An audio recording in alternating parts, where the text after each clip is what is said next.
ஒரே ஒரு மனிதன். இவன் ரொம்ப சோகமாக ஒரு துக்கத்தில் இருக்கிறான். இவனை மற்ற சக மனிதர்களும் பார்த்து சரி பாவம் அவர் அப்படின்னு நினைக்கிறாங்க. ஆனால் ஒரு ஞானி அவரை எப்படி பார்க்குறாரு? முட்டாள்றான்னு நினைப்பாரு. ஏன்னா என்னத்த நீ இழந்த, என்ன எத்தனை வந்து வச்சுருந்த, என்ன எத்தனை வந்து வரும்போது கோமனம் இருந்தது அவனுக்கு, அண்ணாக்கவர் இருந்தது அவனுக்கு, எது இருந்தது? நீ எதை எத்துன்னு வந்தீங்க வரும்போது? நீ இழந்துட்டு நிற்கிறதுக்கு சொல்லுப்பா. ஆமாம், ஒன்றும் இல்லை. அப்போ ஞானி பாப்பாரு, முட்டாள் தனமாக பொலிமின்னுக்கிறியாடா, ஒன்றுமே நீ கொண்டாடல, ஜீரோவை தானேடா வந்த, ஜீரோவை தானே போகிற அப்படின்னு ஞானி நினைப்பாரு. அஞ்ஞானி என்ன நினச்சிப்பா, இன்னும் இவர் வரும்போதே மொத்தம் எத்தனை வந்த மாதிரி பில்டிங் வச்சுருந்தா தெரியுமாங்க, ஒரு எத்தனை கார் வச்சுருந்தா தெரியுமாங்கன்னுவான். அப்போ அஞ்ஞானிக்கும் மெஞ்ஞானிக்கும் உள்ள வித்தியாசம். ஏன்னா எந்த மனிதனாலையும் எதையும் கொண்டு வந்ததில்லை, எந்த மனிதனாலையும் எதெல்லாம் எந்தன்னு சொல்கிறேன்னா ஒரு துரும்ப கூட கோமனம் கூட எடுத்து போக முடியாது. உன் உடலே எடுத்தும் போகலையாடா நீ, அப்புறம் இந்த உலக பொருள் எப்படி எடுத்தும் போவ? இறைவன் உனக்கு வாழ வழிவகுத்துக்கிறான், அதை வாழ்ந்துட்டு விட்டுட்டு போனமே தவிர எந்துன்னு மாறிடுச்சின்னு இருக்கக்கூடாது.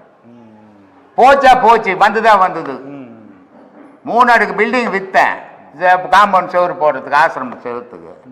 எங்கள் வீட்டில் சொல்லுவாங்க அந்த தெருவுக்கே நான் போகிறது இல்லைன்னுவாங்க. போவாத, ஏன் போகல எல்லாம் கேட்குறாங்க. என்ன எனக்கு அந்த கவலையே கிடையாது. ஏன்னா நம்ம வரும்போது எதுவும் எத்தனை வரல, ஏதோ நம்ம முயற்சியில் கட்டணும், சரி சரியான நேரம் அமையல, விற்றோம் போயிடுச்சு, தனியாக தானே போக போகிறோம், அவ்வளோதான். இதுதான் ஞானம். அஞ்ஞானியாக இருந்தா பில்டிங் பாருங்க எப்படி கட்டணும் தெரியுமாங்க, அங்கேயே உட்காந்து எழுதுனுப்பான், என்ன பிரயோஜனம்? இது அஞ்ஞானத்துக்கும் மெஞ்ஞானத்துக்கும் உள்ள வித்தியாசம். யூடியூப்ல ஃபோன் நம்பரை ஃபோன் போட்டு வர கேட்குறேன், பில்டிங்லாம் போச்சுங்க அப்படின்னு. அதனால எதையுமே மனிதன் கொண்டு வந்தது கிடையாது. இறைவன் வாழ நமக்கு வழிவகுத்து கொடுத்துக்கிறான், வாழ்ந்துட்டு போகணும், உரிமை கொண்டாட முடியாது. நீ பெத்த புள்ளிய உன்னால உரிமை கொண்டாட முடியுதா சொல்லு? நீ கட்டின புருஷனை உரிமை கொண்டாட முடியுதா? நீ கட்டின பொண்டாட்டிய உரிமை கொண்டாட முடியுதா? யோ போய் அவன் வேலையை பார்த்து எனக்கு தெரியான்றா பொண்டாட்டி இல்ல. எதுவுமே யாருக்குமே உரிமை கிடையாது.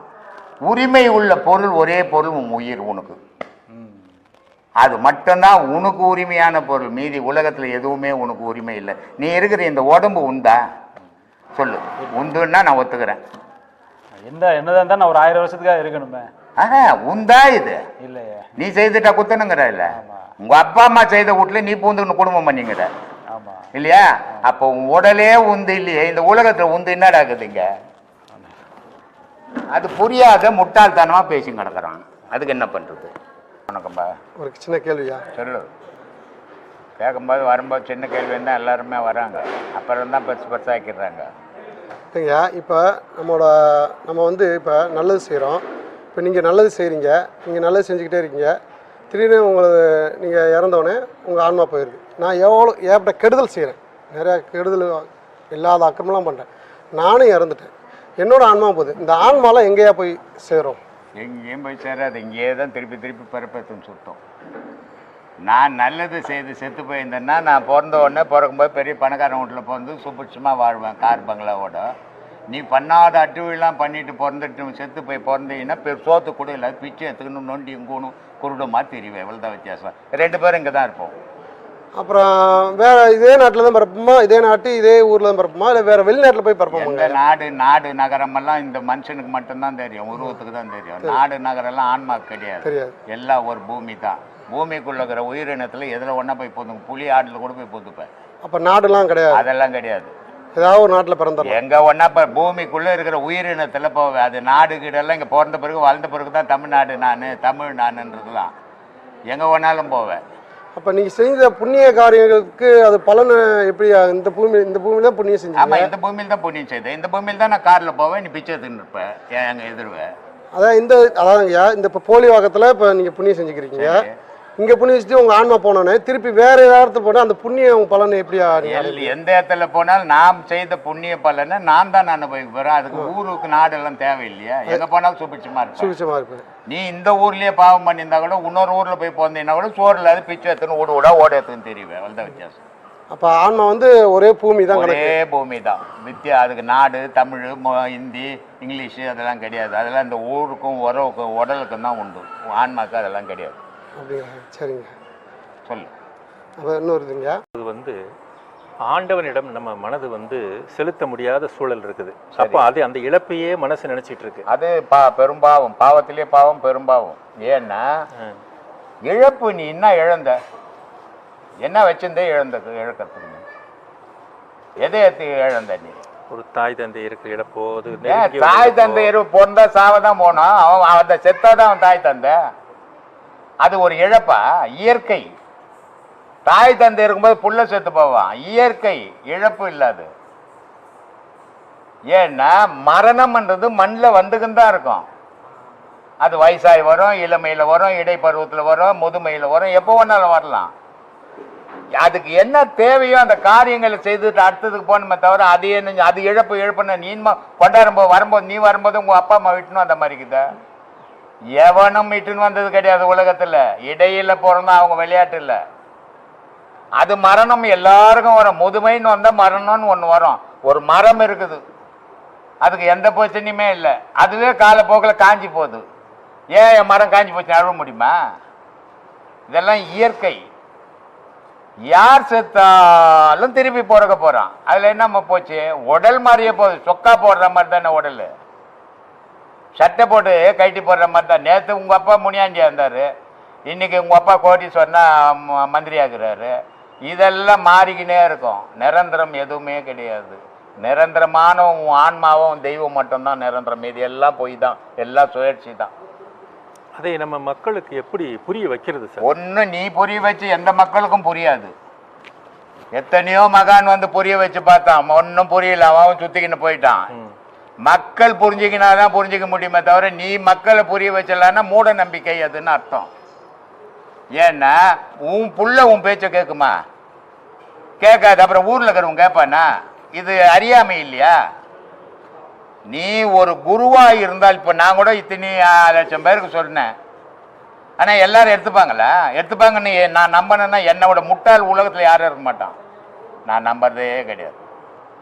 ஆனால் ஒரு குருன்ற முறையில் சொல்கிறேன், அவ்வளோதான் எனக்கு தெரியும். அவன் எடுத்துக்கினா போட்டு எனக்கு என்ன லாபம் நஷ்டம்? அதனால உலகத்தெல்லாம் எவனாலையும் மாற்ற முடியாதுங்க. யாரும் இது வரைக்கும் மாற்றந்தவன் கிடையாது. நீங்க உங்களை திருத்திக்குங்க, உலகத்தை திருத்தலாம் நீங்க நினைக்காதீங்க. ஏன்னா உங்க மேல நிறைய ரிப்போர்ட் எனக்கு வந்துக்குது. இவர் ஆன்மீக கேள்வி கேட்கிறாரு, அங்க போய் மீன் எடுத்து வாயில விடுறாரு. வாயில விடுறாரு? ஆமாப்பா, வாயில விடுற, கறி எடுத்து சாப்பிட்ற, கொட்டா விட்டாண்டா. இப்படி முதல்ல உங்களை திருத்திங்க, உலகத்தை திருத்ததை விட. எனக்கு வந்து ஒரு உதவக்கூடிய வகையில் இருக்கு. சரி. ஆனா இந்த பசுவை மட்டும் ஏன் வந்து வணங்குற மாதிரி வச்சிருக்கிறோம்? பசு மட்டும் ஏன் நம்ம வணங்குறோம்? யார் வணங்குறது? மக்கள் வணங்குறாங்கல்ல, அதை மட்டும். மித்த சிங்கத்தையோ புலியோ வேற எதையோ வேற விலங்குனாலேயும் நன்மைகள் இருக்கு, அதனாலயும் வந்து எதுவுமே பண்ண மாட்டேன்றாங்க. இப்போ வந்து காளை மாடு இருக்கு, உழுது, அதனால நன்மை தருது, வேற வணங்குறது இல்லை. வேற மிருகங்களால உலகத்துக்கு நன்மை, எல்லா மிருகத்தாலையும் உலகத்துக்கு நன்மை. ஆனா உனக்கு நன்மை அண்ணா இல்லை, ஆபத்து. இப்போ ஒரு புலி, நல்ல புலி, அம்பாள் வந்து புலி மேலே தான் வராங்க. ஆஹா இது அம்பாளுடைய வாகனம். இது ஜூவில் போயிட்டு ஒரு 50,000 கொடுத்துட்டு, இது நான் ரொம்ப அம்பாள் பக்தருங்க, அம்பாள் வந்து புலி மேலே வராங்க, நான் வாசி புள்ளி எடுத்து கட்டிக்க முடியுமா? சொல்லு, கட்டிக்க முடியுமா சாமி? முடியாது. கட்டிட்டு நான் வெளியே வந்தேன்னா பீஸ் பீஸாக கிடப்பேன். புலி என்னை காலி பண்ணியிருக்கோம். நல்ல மிருகம் உலகத்துக்கு தேவைத்தான். அம்பாலே அது மேலே தான் சவாரி பண்ணுறாங்க. அம்பாள் பண்ண முடியும், நம்ம மேலே அது சவாரி பண்ணிட்டோம். பசு அப்படி இல்லை, அது ஒரு புனிதமாக இருந்து புலி பால் எடுத்துன்னு வந்து குழந்தைக்கு ஊற்ற முடியுமா? ஒரு 3 லிட்டர் கறந்து உலகத்துக்கு ஓத ஒரு பொருள். யானை இருக்கிற சாமியெல்லாம் யானை மேலே தான் ஏறிக்கின்னு தெரியுது. யானை பாலை கறந்து எடுத்து டீ போட்டு குடிக்க முடியுமா? சொல்லு. ஆனால் பசும்பால் தான் குழந்தைக்கு ஊற்றுறோம். அப்போது பசுன்றதே கோமாதான்னு அர்த்தம். பசுன்றதே ஒரு தெய்வ பிறப்புன்னு அர்த்தம்.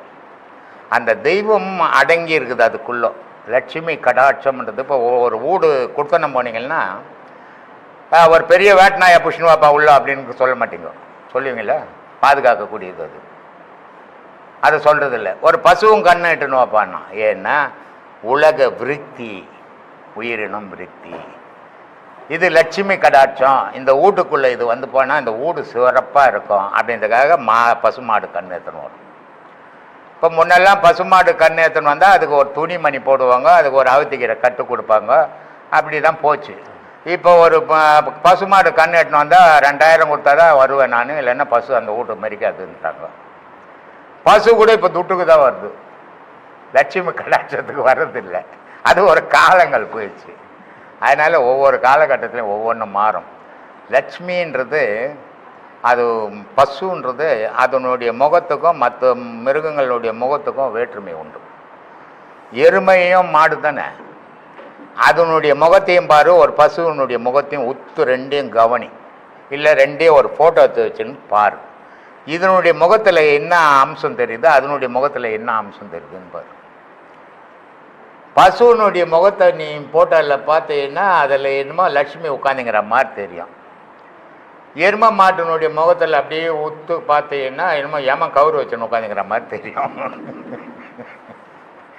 அதனால் நமக்கு உலகத்துக்கு சாந்திப்படுத்துறது வேணும், மூர்க்கம் ஆந்திருக்கூடாது. பசுன்றது சாந்த பொருள். அதனால தான் திருமூலர் சொன்னார். அப்பா ரொம்ப பேர் கடவுளை பற்றி நிறைய பேசுகிறாங்க. ஒரு பசுமாட்டினுடைய ஒரு சிங்கத்து முடியேடு யானை முடியேடுன்னு சொல்லலை. ஒரு பசுமாட்டினுடைய ஒரு முடியேடு அதை 100 பாகமாக வெட்டு, 99 பாகத்தை தள்ளிடு, ஒரு பாகத்தை மட்டும் வச்சுக்கோ. அந்த ஒரு பாகத்தை 1000 வெட்டுன்றாரு. 100 வெட்டினாவே அங்கே ஒன்றும் இருக்காது. அதில் 99 தள்ளணுமா, 1 எடுக்கணுமா, 1 எடுத்து 1000 வெட்டினாங்க எதுனா இருக்குமா? கத்தி தான் இருக்கும், வேற எதுவும் இருக்காது. அப்படிப்பட்டவன்டா நீ, கடவுள் முழு பசுமாடு மாதிரிடா, நீ ஒன்றுமே இல்லாதவன்டான்றார் இல்லையா? கடவுள் வந்து அவ்வளோ பெருசு, உலகத்தையே கட்டி ஆண்டுனுக்குது ஒரு பொருள், அது கீழே தான் கோடி பொருள், எண்ண முடியாத பொருள்கள் அதுக்கு அடக்கம்தான், அது எதுக்கும் அடங்காதது. சந்திரமண்டல பூமி இருக்குது, சந்திரமண்டலங்குது, சூரிய மண்டலங்குது, செவ்வாய் மண்டலங்குது, வெள்ளி இருக்குது, எல்லாம் எத்தனை கோடி கோள்கள் இருக்குது. அத்தனை கோடி கோள்களையும் தனக்குள்ள வச்சுங்குது, அது எதுக்குள்ளும் அடங்காதது, அதான் இறைவன். அப்படி இருக்கு சாமி. இதை ஆராய்ஞ்சு போய் பயணம் பண்ணி அப்படியே சுற்றி டூர் போகிற மாதிரி போய் பார்த்தீங்கன்னா, ஆஹா கடவுளுக்கு இப்படி புகழ்ந்தாங்களே உண்மை தான் அதுன்னு அப்போ தெரியும், இங்கிருந்தா தெரியாது. சாமி, இன்னைக்கு செய்வினை ஊழ்வினை ரெண்டையும் வந்து மக்களுக்கு வந்து ரொம்ப பயம் இருக்குது. செய்வினாலையும் பாதிக்கப்படுறாங்க, ஊழ்வினாலையும் பாதிக்கப்படுறாங்க. சரி, இந்த ரெண்டுல இருந்து எப்படி ஒரு மனிதன் வந்து விலகி ஓடி அவங்க வந்து நிம்மதியாக இருக்கிறதுக்கு உங்களோட அறிவுரை என்ன சார்? செய்வினைன்றது மற்றவங்களால் செய்யப்படுறது. இந்த நம்பிக்கையை முதல்ல அவங்க விடணும். அவங்க செய்திருவாங்க இவங்க செய்திருவாங்கன்னா அவங்களுக்குன்னா வேறு வேலையே கிடையாதா? உனக்கு செய்யறதுக்கு அவங்க பணம் செலவு பண்ணி பண்ணுறதுக்கு, அதே நேரத்தில் உனக்குன்னா உறவுகாரர்களா? இந்த செய்வினை எனக்கு யாரும் எதுவும் செய்ய முடியாது அப்படின்ற தைரியத்துக்கு முதல்ல நீங்கள் வரணும். அப்படி வரும்போது எந்த செய்வினையும் உங்களை பலிக்காது. உங்கள் பயம்தான் செய்வினைக்கு உறுதுணையாக மாறிடும். அதனால் பயத்தை விட்டுடுங்க. யாராலையும் நமக்கு எதுவும் செய்ய முடியாது, கடவுள் இருக்கிறான், கடவுள் எல்லாத்த விட பெருசு, அது நம்மளை காப்பாற்றும் போது எந்த செய்வினையும் நம்மளை ஒன்றும் பண்ணாதுன்ற மனோதைரியத்தை வளர்த்துங்க. ஊழ்வினைன்றதை யாராலையும் அழிக்கவே முடியாது. அதை அழிக்கணும்னா ஒரே ஒரு வழி, தர்மம் மூலியமாக தான் அழிக்க முடியும். ஏன்னா ஊழ்வினைன்றது என்ன, முன்னோர்கள் நம்ம செய்த முன் பிறவியில் நம்ம என்னென்ன தீமைகள் செய்தோமோ அத்தனை தீமைகளினுடைய பலனும் இன்னைக்கு வந்து நம்மளை பாதிக்குது. பாதிக்கும் போது மனம் வெம்புறோம், வருத்தப்படுறோம், கஷ்டப்படுறோம். இது அந்த நேரத்தில் கோவிலுக்கு போகிறோம், குளத்துக்கு போகிறோம், அது போகிறோம், சாமிக்கிட்ட போய் பிரார்த்திக்கிறோம், எல்லாம் செய்கிறோம். ஆனால் அந்த ஒரு நிமிஷம் மாறின உடனே திரும்பவும் பழையபடிக்கு தான் போகிறீங்க. அப்போது அந்த பழையபடிக்கு போகும்போது உங்கள் ஊழ்வினை மாறுறதுக்கு வழி இல்லாமல் போகுது. அதனால் நீங்கள் என்ன பண்ணணும், இந்த ஊழ்வினை தீர்க்கணும்னா உங்களால் முடிஞ்ச தான தர்மத்தை பண்ணுங்க. இந்த ஊழ்வினைன்றது எங்கேருந்து வந்தது? உங்களுக்கு உலகத்திலேருந்து தான் வந்தது. அது யாரும் சொந்தமாக அவங்கவுங்ககிட்டேருந்து அது ஒரு தயார் பண்ணுற பொருள் இல்லை. ஊழ்வினைன்றது முன் செய்த பாவம். அப்போ அந்த முன் செய்த பாவத்தை பின் செய்து தர்மத்தில் அழிச்சிடுங்க. அதை அழிக்கும் போது நீங்களாக இருக்கலாம், மன ஓச்சலுக்கு அது நிம்மதியாக இருக்கலாம். முதல்ல மனுஷன் ஒரு விஷயத்தை யோசித்தோன்னா அவனுக்கு மன நிம்மதி கிடைக்கும். நம்ம சம்பாதிக்கிறோம், நம்ம சம்பாதிச்சது நமக்கு போதும் அப்படி நினச்சிட்டான்னா அவன் நிம்மதியாக இருப்பான். எவ்வளோ சம்பாதிச்சாலும் எனக்கு பத்தலைன்னும் போது அந்த நினைவு அவனுக்கு வந்தாவே அவன் நிம்மதி இழந்துருவான். இன்னைக்கு 3/4 மக்கள் துன்பப்படுறதுக்கு காரணமே தன்னை பார்த்து வாழாமல் பிறரை பார்த்து வாழும்போது அந்த துன்பம் வந்து சேருது. ஆனால் உங்களை பார்த்து வாழுங்க, அவன் எந்த வழியாவது போயிருப்பான், அவன் பட போகிற துன்பத்தை அவன் அனுபவிக்க போகிறான். உங்களுக்கு அந்த துன்பம் வேணாம். நமக்கு நல்லதே செய்து நல்லதே நடக்கணும், நல்லபடியாக வாழணும், நம்ம அமைதியோடு வாழணுன்ற எண்ணத்தோடு வாழுங்க. வாழ்க்கைன்றது என்னன்னா அமைதியில் வாழறது தான் வாழ்க்கை, ஆரவாரத்தில் வாழறது வாழ்க்கை இல்லை. அதே மாதிரி பக்தின்றதும் அமைதியில் பண்ணுறது தான் பக்தியை தவிர ஆரவாரத்தில் பக்தி கிடையாது. ஆரவாரம்ன்றது ஒரு பொழுதுபோக்கு, அது ஒரு ஜாலிக்கு பண்ணுறது, தெய்வ வழிபாடு இல்லாது. தெய்வ வழிபாடுன்றதே அமைதியில் தேடுறது. அந்த அமைதியில் தேடும் போது தான் ஆண்டவன் உங்களை கவனிப்பான், உங்களுக்கு தேவையானதை செய்வான். அதனால் அமைதியாக இருக்க கற்றுங்க. இவங்க ஏதாவது செய்துருவாங்க, அவங்க ஏதாவது செய்துருவாங்கன்ற பயத்தை முதல்ல நீக்குங்க. யாராலையும் யாருக்கும் ஒன்றும் செய்ய முடியாது. உங்களுடைய விதி அதுக்கு உட்பட்டு இருந்தால் தான் செய்ய முடியுமே தவிர இல்லைன்னா செய்ய முடியாது. இன்றைக்கி பெரிய பெரிய பணக்காரங்கிறான், பெரிய பெரிய அரசியல்வாதி இருக்கிறான். ஒரு அரசியல்வாதி இன்னொரு அரசியல்வாதியை கொண்டுடுவான் செய்ய முடிஞ்சதுன்னா. ஒரு பணக்காரன் இன்னொரு பணக்காரனை கொண்டுட்டு நான் தான் பணக்காரனை வந்துடுவான் ஏதாவது செய்ய முடிஞ்சதுன்னா. இது யாராலையும் செய்ய முடியல. காரணம் என்னன்னா, செய்ய முடியாததுக்கு காரணம் அவன் தைரியமாக இருக்கிறான், நீ பயமாக இருக்கிற. பயந்து இருக்கிறதால உனக்கு அந்த பாதிப்பு வருது. அந்த பயத்தை நீ விட்டுட்டீங்கன்னா யாருமே உனக்கு எதையுமே செய்ய முடியாது. இறைவனை தவிர உனக்கு யாரும் எந்த செயலும் செய்ய முடியாது. இறைவனை முழுமையாக நம்புங்க.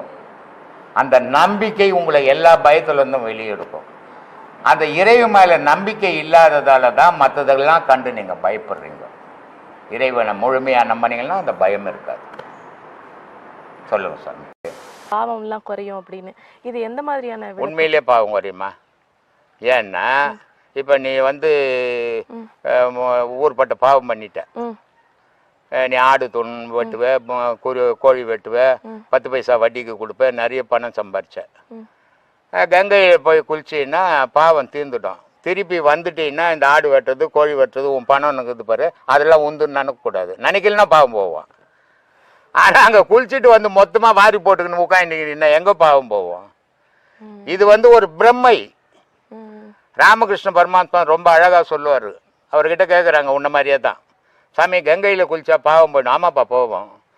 நான் குளிச்சுட்டு வந்தேன் சாமி. நீ எப்போ கங்கையில் குளிச்ச அப்படின்ட்டு. என்ன சாமி நான் குளிச்சேன்? ஆடப்பாவி, உன் பாவத்தெல்லாம் கைட்டு மத்தில் எழுத மாட்டிட்டு குளிச்சுட்டு வந்த இடத்து மாட்டின்னு வந்துட்டேன் அப்படின்றாரு. ஏன்னா மனிதன் கங்கையில் போகிறான், இவன் எதை சாப்பிட மாட்டான், வண்டக்காய் போட்டால் குழந்தை இவன் சாப்பிட மாட்டான் வீட்டில். அதனால ஒரு வண்டக்காய் வாங்கி அந்த கங்கை ஆற்றுல விட்டு நான் பாவத்தை விட்டுட்டுங்கன்னு. வண்டக்காவோட பாவம் மஞ்சு சொல்லுமா? சரிதான். ஒரு கத்திரிக்காய் விடுவான், அதுவா பாவம் மஞ்சு? நான் என்ன சொல்கிறேன், உடல் பாவம் மஞ்சு. 2 கட்டை வரல வெட்டி கங்கையில் விட்டு பாவத்தை விட்டுட்டுங்கன்னா நியாயம் இருக்குது. உனக்கு அதுக்கு சம்மந்தம் இல்லாத போய் பாவத்தை போச்சுன்னா எப்படி போவோம்? இது உன்னையே நீ ஏமாத்திக்கிற வழி இல்லையா? அதனால பாவம் கழிஞ்சது அப்படின்றதுக்கு என்ன அடையாளம் அப்படின்னா, நீ இருந்த செயல்லேருந்து மாறுபட்டு இருக்கணும். நீ ஒரு 4 பில்டிங் வச்சுங்கிற, நிறைய பாவத்தை பண்ணிட்ட. சரி, இப்போ பாவத்தை நீ ஒழிக்கணும், என்ன பண்ணணும்? 4 பில்டிங்கை விற்று ஊருக்கோசம் செலவு பண்ணணும், நீ பிச்சை எடுக்கணும். அப்போ என்ன ஆச்சு? உன் பாவத்தை எந்த உலகத்தில் சம்பாரிச்சியோ அந்த உலகத்திலே புண்ணியத்தை செய்து பாவத்தை அழிச்சிட்டேன். நானா இருக்கிறேன்னு நிற்கணும். அதான் பாவத்தை அழிஞ்சது காரணம். நல்லா பேசிட்டு போயிட்டேன். அங்கே 20 பைசா வெட்டி ஸ்பீடு வெட்டின்னு விட்டுக்குன்னு அப்புறம் எங்கே பாவம் போகிறது சொல்லு. சுவாமி, இப்போ கங்கை பற்றி பேசிட்டு இருக்கிறதுனால நான் இன்னொரு கேட்குறேன். இப்போ கங்கையில் வந்து மிதக்கிற பிணங்களை வந்து அகோரிகள் சாப்பிட்றாங்க அப்படின்னு சொல்லி நம்ம நிறைய கேள்விப்பட்டிருக்கோம். இதற்கும் இறைநிலைக்கும் என்ன சுவாமி? ஒரு சம்பந்தமா கிடையாதுமா. ஏன் அப்படி பண்ணுறாங்க? அது ஒரு அமைப்புமா. இந்த அகோரின்னுட்டு அவன் வந்து செத்த எரிஞ்ச பொண்ணத்தெல்லாம் பிடிங்கி துண்டுறது அவனுக்கு வேலை. கறி வேக வச்சு துணலையா, அந்த மாதிரி அவன் எரிச்ச போனவங்க கங்கையில் எப்படின்னா ஒரு ட்ரே மாதிரி இருக்கும். பார்த்துக்கிறியா நீ? பார்த்துக்கிறியா கங்கை கரையில்? வீடியோவில் நேரம் பார்க்கல. ஒரு ட்ரே மாதிரி இருக்கும், அதில் எடுத்து பொண்ணத்தை படுக்க வச்சுருவான், அதை கொளுத்துவான், பாதி எரியும், கங்கை நதி அங்கே போகும். அதில் ஒரு கிளிப்பு மாதிரி இருக்கும், அதை இழுத்து விட்டான்னா அந்த ட்ரேல பத்துங்கிற போனை எகிரி போய் கங்கையில் ஊந்துடும். அதை எரிஞ்ச மிச்சம் மீதி, அந்த மிச்சம் மீதியை அதில் இருக்கிற மீன் கீன் அது இது துண்ணு போச்சுன்னு போகும். இப்போ இந்த கொரோனாவில் கங்கையே இல்லை, ஒரு பூனமாக தான் இருக்குது இல்லையா? எங்கே போவோம்? எத்தனை பொந்தத்தை தான் அவன் துண்ணுவான்? துண்ணுட்டு அவனுக்கு இல்லை கொரோனா வந்துடும். அதனால அகோரியெல்லாம் பயந்தே ஓடி போட்டான். சரி சரி சரி. மனிதன் இருக்கான்னு வச்சுக்கலாம். ஒருத்தனுக்கு வந்து சுத்தமா இறை நம்பிக்கையோ இறை பக்தியோ இல்லை, ஆனா வந்து பார்க்குறவங்க மக்களுக்கு வந்து அன்பாவே இருக்கான், கூட இருக்கிறவங்களுக்கு அன்பு செலுத்துறான். இன்னொருவன் வந்து சாமி கிட்ட அள்ளி அள்ளி கொடுக்குறான், ஆனா ஊர்ல இருக்கிற எல்லா தவறான செயல்களும் அவன் தான் பண்றான். அப்படி இருக்கிறப்போ பாவ புண்ணியம் வந்து எப்படி கணக்காகும்? இந்த அள்ளி கொடுக்கும் போதே அவன் பாவம் பண்ண போறான்னு அர்த்தம். தெய்வத்துக்கிட்ட இந்த சினிமா நடிகருங்க இருக்கிறாங்கல்ல, அவங்க வந்து நடிக்கிறாங்க, சம்பாதிக்கிறாங்க, வீட்டுக்கு எத்தும்ப வேண்டியது தானே, எத்தும்ப வேண்டியது தானே. உட்கார தையல் ஒரு திடீர்னு ஒரு கூட்டம் போடுவாங்க, தையல் மிஷின் தரேன், நான் தாலி கல்யாணம் பண்ணி வைக்கிறேன் அப்படின்லாம் சொல்லுவாங்க. இது எதுக்கு தெரியுமா? அரசியலுக்கு வர போறாங்கன்றது அறிகுறி. அது ஏதாவது ஒரு செயலை சினிமா நடிகருங்க சினிமா துறையில் செய்கிறாங்கன்னா அவங்க பப்ளிக்கு வரப்போறன்றதுக்கு அறிகுறி. அது அப்போவே தெரிஞ்சுக்கணும், ஓ இவர் அரசியலுக்கு வரப்போறாரு, அதனால இந்த செயல் செய்கிறாருன்னு. ஆனால் இந்த மூடனுங்களுக்கு அது தெரியறதில்ல. இவன் அவர் பாருங்க எவ்வளோ கொடுக்குறாரு பாருங்க அப்படின்வான். அந்த மாதிரி எந்த செயலியுமா நீ செய்யணுன்றதுக்கு பக்தின்னு தேவையில்லை. நீ உலகத்துக்கு நன்மை செய்யணும்னு நினைச்சிட்டேன்னு வச்சுக்கோ, அதுக்கு பக்தி தான் வேணும்னு அவசியமே கிடையாது. உன் நெஞ்சில பக்தி வந்த பிறகு தான் நீ இதை செய்யவே போற. அப்போ நீ கோயிலுக்கு போய் செய்யணுன்றதே இல்லை, நேர்மடியா செய்து. இப்போ நம்ம ஆசிரமம் கட்டுறதுக்கு எந்தெந்த நாட்டுல இருந்து பணம் அனுப்புறாங்க, என்ன பயன் அவங்களுக்கு? நான் யாருன்னு தெரியாது, எந்த நம்பிக்கையில் அனுப்புறாங்க? நான் பேசுற பேச்சு, நம்ம செய்துனுக்கிற செயல், இதை வச்சு அவங்க நம்பிக்கையோடு அனுப்புறாங்க. அந்த நம்பிக்கை கடலாமா? அப்போ கெடுற மாதிரி நம்ம நடக்கலாமா? அப்போ நம்மளுடைய செயல் உண்மை, நம்ம பேசுன மாதிரி அங்கே செய்யணும். அப்படி செய்யும்போது அதுக்கு கடவுள் தேவையில்லை, மனிதனே கடவுள் ஆயிடுவான் இல்லையா? அந்த மாதிரியான செயல் வேணும். சுவாமி, இப்போ நம்ம பெண்கள் அப்படின்னு எடுத்துக்கிட்டோம்னா அவங்க வந்து பிறந்தோடனே வந்து ஒரு தந்தைக்கு கீழே இருக்கணும், அதுக்கப்புறம் ஒரு கணவனுக்கு கீழே இருக்கணும், சகோதரன் இருந்தால் அவனுக்கு கீழே இருக்கணும், யாரையாவது நம்பி தான் வாழணுங்கிற மாதிரியான வாழ்க்கை முறை தான் அமைத்து தரப்பட்டிருக்கு. ஸோ இதற்கு என்ன காரணம்? இது சரியானது தானா? உடல் அமைப்பு தான் காரணம். இப்போ உனக்கு எத்தனை பசங்க? 2. என்ன பசங்க? பெண் குழந்தைகள். 2 பெண்ணா? என்ன வயசு? 6, 4. 6 இப்போ தெரியாது. ஒரு 15-18 வயசு ஆகி போச்சுன்னா ஒரு பையன் ஒரு பொண்ணுன்னு வச்சுக்கோ. 18 வயசு பையனை ராத்திரி 9 மணி போய் அந்த கடையில் போய் அது வாங்கிட்டு வான்னு சொல்லுவேன். அதே 18 வயசு பொண்ணை போய் வாங்கிட்டு வர சொல்லுவியா? சொல்லுவியா? ஏன்ப்பா, ஒரு உருவம் தானம்மா, சொன்னா என்ன கெட்டு போகுது சொல்லு. அப்போ உன் பெத்த தாய்க்கே உனக்கு ஒரு பயம் இருக்குது. ஒரு பெண்ணை தனியாக அனுப்பலாமா, அனுப்பின ஆபத்து வருமா, ஏதாவது பிரச்சனைகள் வருமான்ற எண்ணம் உனக்கு இயற்கையாக உருவாவதில்லை. அந்த மாதிரி தகப்பனுக்கு உருவாகாதா? அது மாதிரி அண்ணனுக்கு உருவாகாதா? அது மாதிரி கணவனுக்கு உருவாகாதா? நீ செய்தா சரி, அவங்கெல்லாம் செய்தா தவறுன்னா எப்படிமா நியாயம் சொல்லு? பெண்ணுன்றது ஒரு பாதுகாப்பு கொடுக்க வேண்டிய பொருள். அது ஆணு மாதிரி அனாதிய சுத்துற பொருள் கிடையாது.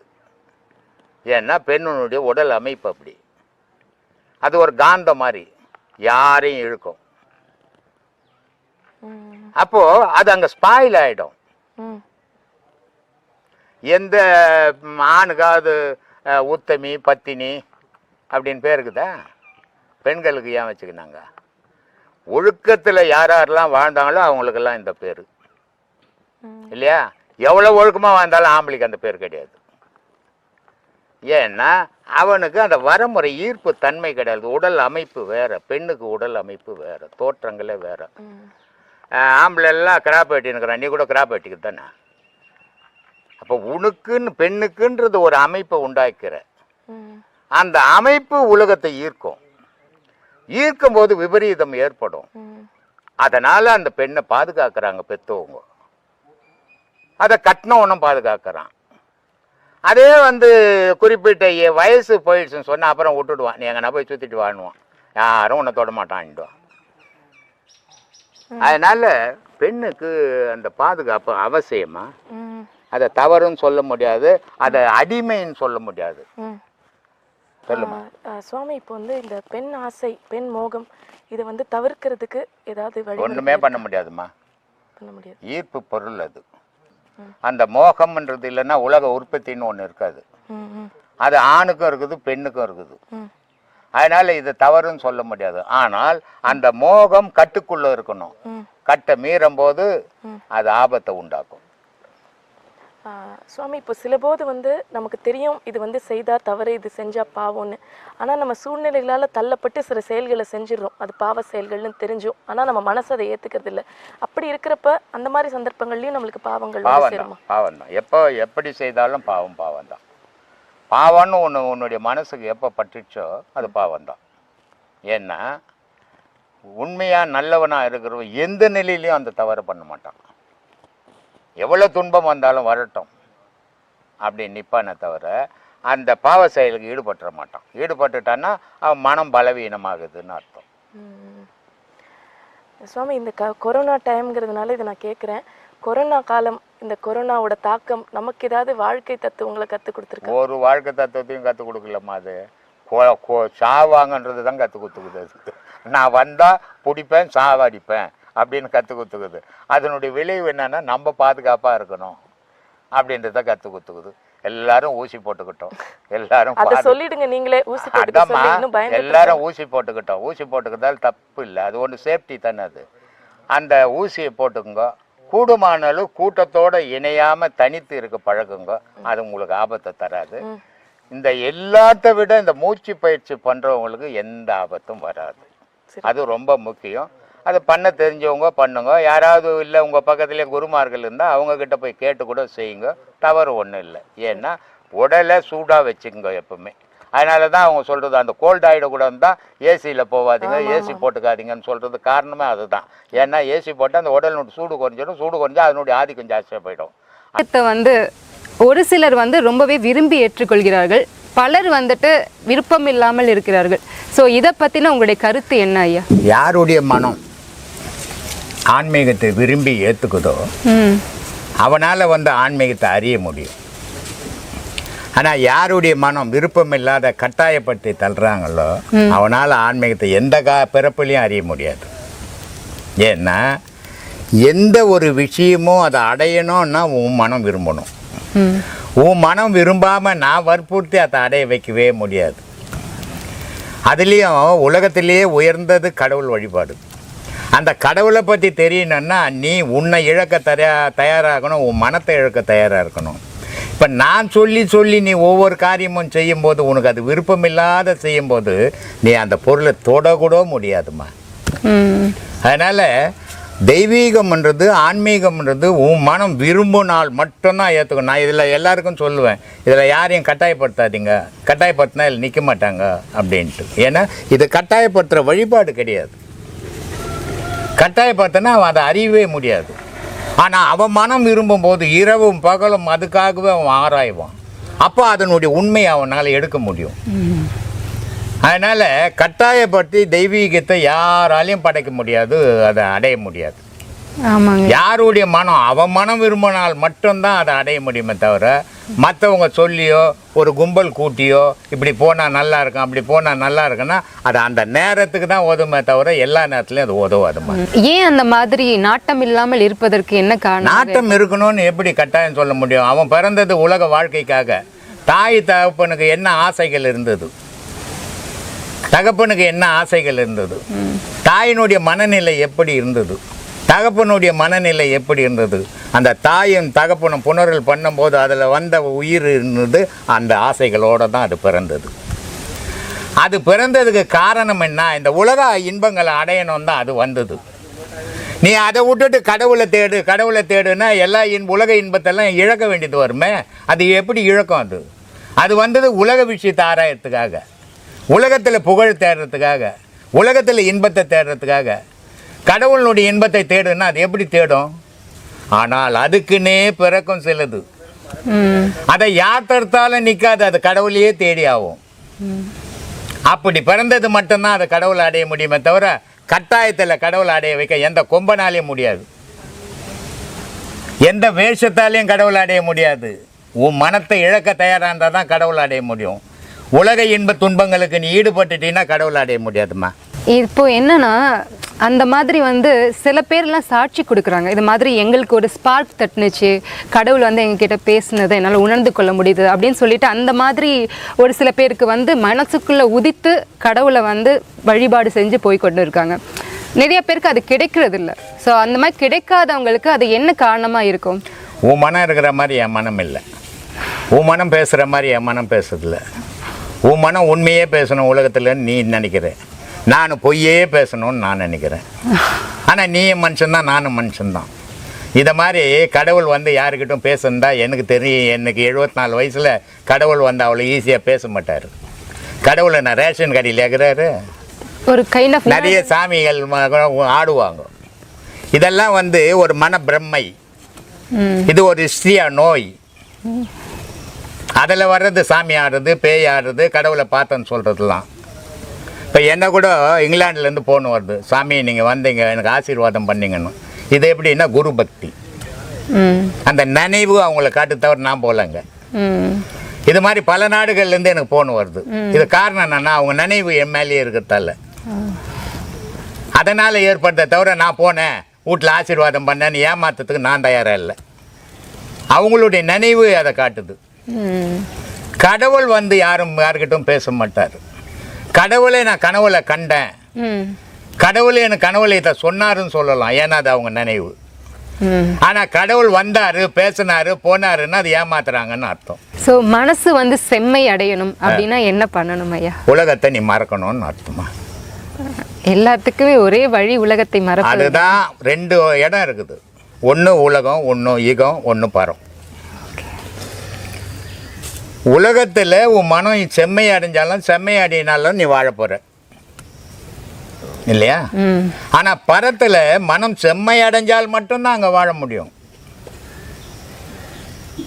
செம்மைன்றது என்ன அதை தெரிஞ்சுக்கணும் இல்லை? நிறைய பேர் சொல்லிட்டு இருக்கிறாங்க. இப்போ அதை நீ சொன்ன வார்த்தையை நிறைய பேர் சொல்கிறாங்க. ஆனால் அது செம்மைன்றது என்னான்னு தான் சொல்ல மாட்டுறாங்க. நானும் கேட்கலான்னு பார்க்குறேன், யாரும் சொல்ல மாட்டேன்றாங்க.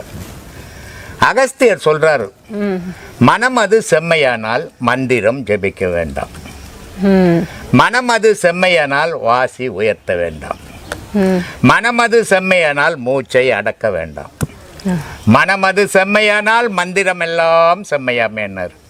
இதுக்கு பொருள் என்ன?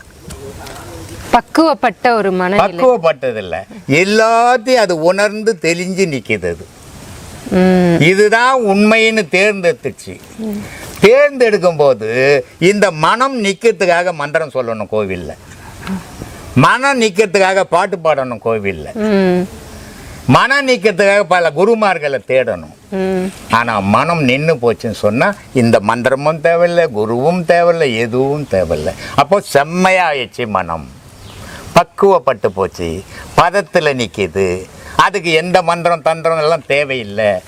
ஆனால் இது நினச்சா எதையுமே செய்ய முடியும். இது நினச்சா ஒருத்தர் அழிக்க முடியும், இது நினச்சா ஒருத்தர் ஆக்க முடியும். அதுதான் செம்மையான மனம். அப்போ ஒரு வழிகாட்டுதல் இல்லாமல், ஒரு வழிகாட்டி இல்லாமல் எப்படி ஒரு நார்மலான ஒரு மனுஷனால போக முடியாதும்மா, போகவே முடியாது. அப்படி வழிகாட்டி இல்லாமல் போகணும், போகவும் முடியும், அதுக்கு ஒரு வழியும் உண்டு. ஆனால் அது எல்லாராலையும் முடியாது. வள்ளலார் 12 வயசுலேயே மகான் ஆயிட்டார். ரமணர் 13 வயசுலேயே மகான் ஆயிட்டார். ராமகிருஷ்ணர் 12 வயசுலேயே மகான் ஆயிட்டார். இதெல்லாம் எப்படி சாத்தியம்? 50 வயசுலேயே பக்குவப்பட மாட்டான் மனுஷன். எவ்வளோதான் சொன்னாலும் எடுத்துக்க மாட்டேன்றான், ஆசையிலேயே அலையிறான். ஆனால் 12 வயசுல பக்குவப்பட்டாங்கல்ல, 12 வயசுல மகான் ஆயிட்டாங்கல்ல. ஞான சம்பந்தர் 9 வயசுல 8 வயசுலேயே பக்குவப்பட்டார். அவங்களுக்குலாம் அடித்தளமாக இருந்தது என்ன காரணம்? முன்பிறவியில் இப்போ நான் ஞானியாக இருக்கிறேன், நான் உச்ச நிலையில் இருக்கிறேன், முழுமையாக கடவுளை அடையணும். அடையிறதுக்கு முன்னே எனக்கு ஏதோ ஒரு காரணத்தால் மரணம் வந்துச்சு இல்லை?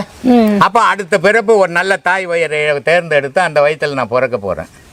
அப்போ பிறந்தேன்னா நான் என்ன செய்வேன்? உலக விஷயத்துலேயே ஈடுபட மாட்டேன்.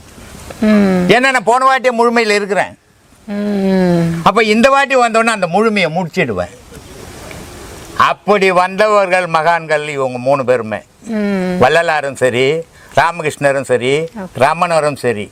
இப்போ நம்மள மாதிரிலாம் ஆர்த்திக்கிட்டுங்கன்னு அர்த்தம். வந்து சமீப காலமாக வயசானவங்களை வந்து பெரிய குழந்தைங்க எல்லாமே வந்து ஒதுக்கி ஆசிரமத்தில் சேர்த்து விட்டுடுறாங்க. ஆமாம்மா, அப்படி தான் சேர்ப்பாங்க. அது நன்றி விசுவாசம் எதுவுமே இல்லை பிள்ளைங்க கிட்ட. ஆமாம், அப்பா அம்மா மேலே இல்லை. அப்பா அம்மாவுக்கு நன்றி விசுவாசம் இல்லையா? அப்புறம் பிள்ளைங்க கிட்ட எப்படி சொல்லுவேன்? அப்பா அம்மாவுக்கு நன்றி விசுவாசம் தான். நீ குழந்தை பெற்றோன்னு குழந்தையில வளர்க்கணும். நீ துட்டுக்கு ஆஃபீஸுக்கு இல்லை விட்டு குழந்தை ஆயா கிட்ட விட்டுட்டு அப்புறம் உனக்கே நன்றி விசுவாசம் இல்லை, பிள்ளைங்களுக்கு எப்படி நன்றி விசுவாசம் ஆகும்? ஒரு சாராரை மட்டும் எப்பவுமே குறை சொல்லக்கூடாது. தான் செய்த தவறையும் யோசிக்கணும். பிள்ளைங்க கிட்ட மனசில் தாய் தகப்பன்ற பாசத்தை எப்போது வளர்த்தீங்களா? பணத்தை தானே வளர்த்தீங்க. அப்புறம் அதுங்களுக்கு எப்படி பாசம் வரும்? நீங்கள் சம்பாதிக்கிற வரைக்கும் சம்பாதிச்சு முடிஞ்ச உடனே அதுங்க எத்தமே எங்கன்னா சேர்த்துருங்க தொல்லையாகுதுன்ட்டு. புள்ள நல்ல அறிவோடு வளரணும், நல்ல ஆற்றலோடு இருக்கணும். நான் நினச்சிங்க பெரிய பணக்காரன் ஆகணும், பெரிய டாக்டர் ஆகணும், பெரிய ஜட்ஜி ஆகணும், இல்லை படிக்க வைக்கிறீங்க. அப்போ அதுக்கேற்ற மட்டுமா போவோம். இது எப்படி தவறுன்னு நீ இப்போ பிள்ளைங்க மேலே மட்டும் சொல்ல முடியும்? தாய் தகப்பனும் சேர்ந்து தான் தவறு பண்ணுறான். எல்லாரும் ஒரு சைடு பேசுவாங்க, நான் அப்படி பேச மாட்டேன். எது யார் இருந்தாலும் நியாயம்னா நியாயம்னு பேசிடுவேன். அதை மற்ற எடுத்துக்கிறானா எடுத்துக்கலாம், அதை பற்றி கவலைப்படுறதே கிடையாது. இன்றைக்கி அனாத ஆசிரமத்தில் சேர்க்குற ஒரு காலத்தில் 10 பிள்ளைங்களை வச்சுன்னு ஒரே குடும்பத்தில் காப்பாற்றினாங்க இல்லையா? அந்த 10 அந்த தாய் தகப்பன் உட்காந்தா ஏந்த தூக்கின்னு தெரிஞ்சான். காரணம் என்ன? பாசத்தை ஊட்டி வளர்த்தான். ஆனால் இன்றைக்கி என்ன செய்கிறீங்க? பணத்தை ஊட்டி வளர்க்குறீங்க. பாசம் எங்கே இருக்கும் அதுங்களுக்கு? அதனால் அதுங்களுக்கு தேவைப்பட்ட காலம் வரைக்கும் உங்கள் தயவில் வளர்ந்தது. முடிஞ்ச உடனே உங்களை எதுவுமே இங்கே இருந்தால் தொந்தரவாகுதுன்னு ஹாஸ்பிட்டல் சேர்த்து அதுங்க சுகமாகுதுங்க. இதான் நடந்துன்னுக்குது. அது சரி தப்புன்னு எப்படி சொல்ல முடியும்? ஆரம்பத்தில் ஊட்டி வளர்க்குறத நம்ம தொட்டில் பழக்கம் சுடுகாடு மட்டும்னா, நீ ஆரம்பத்தில் என்ன உருவாக்குனி அதான முடிவில் அது நிற்கும். அதை தான் இன்றைக்கி நடந்துங்குது உலகத்தில். பாசம்ன்றது யாருக்கிட்டமாகுது? ஒரு அம்மா வந்தாங்க என்கிட்ட. ஒரு பையன் அமெரிக்காவில் இருக்கிறானா, ஒரு பையன் கேட்குறானா. அவங்களது பாடியில் ஒரு வீடு இருக்குது. அவங்க என்ன கேட்குறாங்க? நான் வீடை விற்று ஆசிரமத்துக்கு கொடுத்துட்றேன், நாங்கள் இங்கே தங்கிக்கணும். நாங்கள் இங்கே யாரையுமே தங்க வைக்கிறது இல்லை. இது மற்ற ஆசிரமம் இல்லை, காலையில் வரணும் சாயந்தரம் போயிடணும். ஏன்னா எல்லா ஆசிரமம் வம்பில் மாட்டின்னு தெரியுது. நான் இது வரைக்கும் மாட்டாத இருக்கிறேன், அப்புறம் என்னையை மாட்ட வச்சிடாதீங்க, அதனால் இங்கே சேர்க்கறது இல்லைம்மா. நீ டொனேஷன் கொடுக்கல அது அப்பாற்பட்ட பிரச்சனை, ஆனால் இங்கே யாரையும் தங்க வைக்கிறது இல்லைன்னு. ஏன்னா முதியோர் காலத்தில் பிள்ளைங்க, நான் கேட்டேன் பிள்ளை இல்லையாம்மா உங்களுக்குன்னு. பிள்ளையே இல்லைன்னு ஸ்டேஷனில் போய் எழுதி கொண்டு போச்சு சாமின்றான். காரணம் என்ன? அமெரிக்காவில் போகிற அளவுக்கு நீ படிக்க வச்சுன்னா பாசத்தை எங்கே வளர்த்த? பிள்ளைன்னாவே பாசம்னு அர்த்தமா? பாசத்தையே காட்டாத பணத்தையே காட்டி வளர்க்கும் போது பாசம் எங்கேருந்து வரும்? அதனால் இன்றைக்கி நடந்துனுக்குது எல்லாம். இது சரியே தப்புன்னு நம்மளால் சொல்ல முடியாதுமா. அவங்கவுங்க செய்த வினைக்கு ஏற்ற மாதிரி அனுபவிக்க வேண்டியதுதான். மரத்துலேருந்து வரோம்மா சாமி. தாத்தா கோயில் ஊர்லேருந்து வரோம் சாமி. புத்தூராண்டு புத்தூர்லேருந்து வரோம் சாமி. சாமி ஃபஸ்ட்டு உபதேசம் வாங்கிக்கிறேன் சாமி. நான் சாமி இந்த சுவாசத்தை கவனிக்க சொல்ல, இந்த தொண்டைக்குழியிலேருந்து தொப்புள் வரையும் கவனிக்கிறோம்ல சாமி. ஆமாம், அதை நான் சும்மா இருக்க சொல்ல கூட நாக்கு மடிக்காமல் கவனிக்கலாமா சாமி? கவனிக்கலாம். அதுக்கு தான் சொன்னான், வந்ததிலும் போனதிலும் மனத்தை வையன் வால்மீகி. வந்தது போனது என்னடான்னா வர்றதும் போகிறதுமா இருக்குது மூச்சு. நீ உலகத்தெல்லாம் மறந்துடுற ஞாபகத்தை அது மேலே வச்சுக்கிட்டா அது உனக்கு புண்ணியத்தில் எடுத்துன்னு சேர்க்கண்டாங்க. அதனால் எப்போவுமே நினைக்கலாம் சாமி. இப்போ நாக்கு நான் மடிக்காத நேரத்தில் கொஞ்சம் மேலே குறைய ஏறுது. எது வரையும் போதும் மடிக்காத போது நீ பாடம் பண்ணாத போது கவலைப்படாது. அது எங்கன்னா போட்டோம். பாடம் பண்ணும்போது அப்படி தான் பண்ணணும். அது பாடம் பண்ணும்போது மேலே போயிடுச்சுன்னா கண்ணு வலி வந்துடும், காது வலி வந்துடும், தலைவலி வந்துடும். அதனால் அந்த மாதிரி நீயா ஓட்டிடக்கூடாது. அதுவாக போகிறத பற்றி உனக்கு பாதிப்பு வராது. நீயா ஓட்டினா பாதிப்பு வரும். அப்போ சும்மா இருக்க சொல்ல எது வரையும் போதும் எங்கே தொடங்கி போய் நீயா அப்போ கவனிக்கிற. பாடம் பண்ணும்போது மட்டும் அதை கவனி. அந்த காதில் சத்தம் தொடர்ந்து வந்துங்க நேருது. நைட்டில் தூங்க சொல்லுவேன். அது நீங்கள் ஏற்கனவே ஒரு இடத்துல சொல்லியிருந்தீங்க, நாதன மனத்தை அடக்கும்னு. அது தொடர்ந்து நம்ம ஃபர்ஸ்ட் உபதேசம் தான் கேட்டுக்கிறேன். அது ஒன்றும் நாத உபதேசங்கிறது இப்போ ஒரு சவுண்ட் தான் வரும். நாத உபதேசங்கிறது அப்போ 10 சவுண்டு வரும் சாமி. ஒரு வாட்டி ஒரு சாமி ஒரு சூரிய யோகா கற்றுக் கொடுத்தாங்க. அதை நான் ப்ராக்டிஸ் பண்ணிக்கினே இருந்தேன். ப்ராக்டிஸ் பண்ணிட்டு ஒரு நாள் மட்டும் டேபிள் மேலே இப்படி கை வச்சு தூங்கியிருந்தேன். என் உடம்பு மட்டும் மேலே போகிறது தெரியுது. மேலே ஃபேன் இருக்குது, பயப்படுது என் உடம்பு. உடனே ஃபேன் இருக்குது மேலே இடிச்சுக்கு போகுது அப்படின்ட்டு உடனே அந்த உடம்பு கீழே வந்தது. அதுமாரி பிரம்மபாது மனசு அதை அப்படிலாம் நினைக்குது. அது என்னென்ன நினைக்குதோ அந்த செயலுக்கு அது போகும். அதனால் மனம் நினைக்கிறது. அதனால் அதெல்லாம் இயற்கை தான். எல்லாருக்கும் நடக்கும், பெருவாரி பேருக்கு நடக்கும்.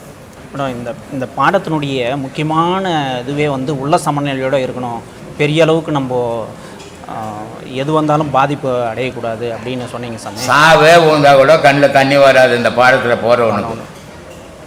ஆனால் போகாதவனு காலில் கல்லீடிச்சினோட உட்காந்து ஓன்னு அழுவான். அந்த மன உறுதியை தரத்தான் இந்த பாடம். அந்த மனுஷன் மன உறுதியோடு வாழணுன்றதுக்கு தான் மகான்கள் இதை கொடுத்துட்டு போய்க்கிறான். சின்ன விஷயம் செய்துட்டான்னா ஓஹோன்னு தலைக்கால் தெரியாது சந்தோஷத்தில் ஆடுறான். அதே நேரத்தில் அவனுக்கு சின்ன விஷயம் ஒரு விபத்து நடந்து போச்சுன்னா அவன் 10 நாள் எழுந்துக்காத அழுவுறான். மனிதனாக வாழறதுக்காக இந்த பாடத்தை கொடுக்கணும் தான் பெரிய பெரிய மகான்கள் இதை வகுத்து நமக்கு கொடுத்துட்டு போய்க்கிறான். நம்ம அந்த பாதையில் தான் போகிறோம். இது ஒன்றும் நான் தயார் பண்ணிக்கிறது இல்லை, இது பரம்பரையாக வர தொழில். சில பேர் இடத்துல என்ன பண்ணுறாங்க, அவங்களா புக்கை படிச்சுட்டு அவங்களா ஒரு இது பண்ணிக்கணும், அவங்களா ஒரு பேர் வச்சுக்கின்னு கொடுத்துன்னுக்குறாங்க. இது அப்படி கிடையாது. இது பரம்பரையாக வர்றது, வாழையடி வாழையாக வந்துன்னுக்குது. இது மொத்தமே சித்தர்களுடைய பாதையில் தான். ஆனால் கடினம் இது. மற்றதெல்லாம் ஈஸியாக இருக்கும். இது கடினமான விஷயம், செய்ய முடியாது. 10 பேர் உபதேசம் வாங்குறான்னா அதில் 2 பேர் தான் செய்ய முடியும், 8 பேர் ஓடி போடுவான். எனக்கு தெரியும் இது. அதனால் இது கொஞ்சம் கஷ்டம். கூட்டமாக கூடி சாமி கும்பிடுவோன்னா கும்மி அடிச்சிடுவான். தனித்து உட்காரான்னா 1 மணி நேரம் உட்காரான்னா உட்கார மாட்டான், முடியாது அவனால். இது தனித்து உட்காந்தா தான் செய்ய முடியும், கூட்டமாக உட்காந்தா செய்ய முடியாது. அதனால் இது கஷ்டம். இது அப்படி தான் இருக்கும். தைரியமாக செய்யும். சாமி, கந்தசஷ்டி கவசம் படிக்கிறதுனால உடம்பு சூடு ஏறும், சூடு ஏறி நீ சொன்னதெல்லாம் நடக்கும் அப்படின்னு சொன்னீங்க. சொன்னதெல்லாம் நந்துறாது. சொன்னதெல்லாம் நந்தா நீ ஊர்லாம் அழிஞ்சு போன நினச்சி நான் அழிஞ்சிடும். கந்தசஷ்டி எழுதுனூருக்கு நடக்கல, அவரே செத்து விட்டாரு. உடம்பு சூடு ஏறும், நீ ஒழுக்கமாக இருப்ப. அதுக்கு தான் கந்தசஷ்டி சார். கந்தசஷ்டி படிச்சுட்டு நான் பெரிய கோடி சொன்னான்னா ஆக மாட்டேன், நான் சாவாத இருக்கேன்னு ஆக மாட்டேன். இந்த மாதிரி தான், அதான் கற்பனை. என்ன இந்த மாதிரி கற்பனைக்கு தான் வளர்த்தக்கூடாது. நிஜம் எதுவோ அதை தெரியும், அதான் ஞானம். பிரம்மையை வளர்க்குறது அஞ்ஞானம். கந்தசஷ்டி படிக்கிறதால ஒன்று சூளமங்கலம் ராஜலட்சுமி படித்தாங்க, தள்ளாடின்னுக்குறாங்க. இப்போ கந்தசஷ்டி படித்தா இளமையாக இல்லை இருக்கணும். அவர் சொல்கிறார் அதில் இளமையாக இருக்குப்பேன் நான் அப்படின்றாரு. அவரே இளமையில் போயிட்டார் கந்தசஷ்டி பாடினவர். அதனால் எல்லாரும் போகணும் வரணும். கந்தசஷ்டி படித்தா நான் ஊரை மாற்றிடுவேன், நான் இப்படி ஆகிடுவேன், அப்படி அந்த கற்பனைலாம் வச்சுக்காதுங்க. மன தைரியத்தோடு வாழ்வீங்க, அவ்வளோதான். நீங்கள் சொல்கிறதெல்லாம் நன்றது. சாமி, ஒரு வாட்டி சொன்னீங்க, தூங்கும்போது மட்டும் ஆன்மா நம்ம கூட இருக்குதில்ல ஒரு இடத்துல. எல்லாருக்கும் இருக்கிறது இல்லை. இந்த பாடம் பண்ணி வெளியே போவோம், வழி தெரிஞ்சால்தான் போவோம். மற்ற நேரத்தில் எல்லாருக்கும் போயிடாது. அது இந்த எல்லாம் நிர்ணயிக்கப்பட்ட வாழ்க்கைன்னு நீங்கள் சொன்னோன்னே அந்த ஒரே ஒரு விஷயம் மட்டும் எனக்குள்ள பெரிய மாற்றத்தை ஏற்பட்டு எண்ணங்கள்லாம் பெரிய அளவுக்கு அந்த அந்த வார்த்தையே நிறைய எண்ணங்களை வந்து எனக்கு நிறுத்திட்டு அதனால் பெரிய அளவுக்கு நன்மையாக இருக்குது சார். நல்லா இருங்க. வாழ்க்கையில் ஒவ்வொருத்தரும் மனிதனுடைய வாழ்வு ஓஹோன்னு ஓடி ஓடி சம்பாதிக்கிறதும் இல்லை, அதே நேரத்தில் சம்பாரிச்சதை கண்டபடியாக போய் அழிக்கிறதும் இல்லை. மனதை அமைதியாக வச்சுக்கிறது தான் மனுஷனுடைய வாழ்வு. அந்த அமைதியாக வச்சுக்க விரும்புறதில்லை, தாரவாரம் பண்ணி அலங்கோலம் பண்ணி கெடுத்துட்றான். தெய்வ வழிபாடுன்றது மன அமைதியோடு இருக்கும்போது தான் தெரியும். மன ஆரவாரமாக இருக்கும்போது தெய்வ வழிபாடு தெரியாது. அது சும்மா மன சந்தோஷத்துக்கு செய்கிற விஷயங்கள். மனம் எப்போ அமைதி பெறுதோ அப்போ தான் தெய்வம் தெரியும்.